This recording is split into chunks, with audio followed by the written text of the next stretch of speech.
In today's video tutorial, I'm gonna walk you through how to turn off my AI on Snapchat.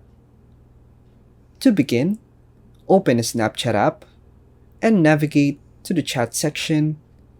You'll notice that my AI chat is located at the very top, but it doesn't function like your other friends.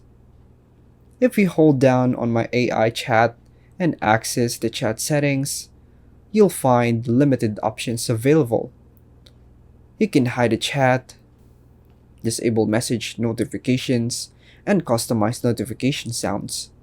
However, when it comes to managing the friendship, the only option provided is to edit the name.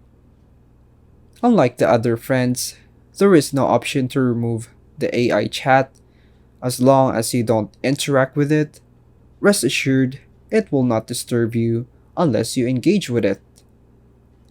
And that's all for now, folks. Thanks for watching.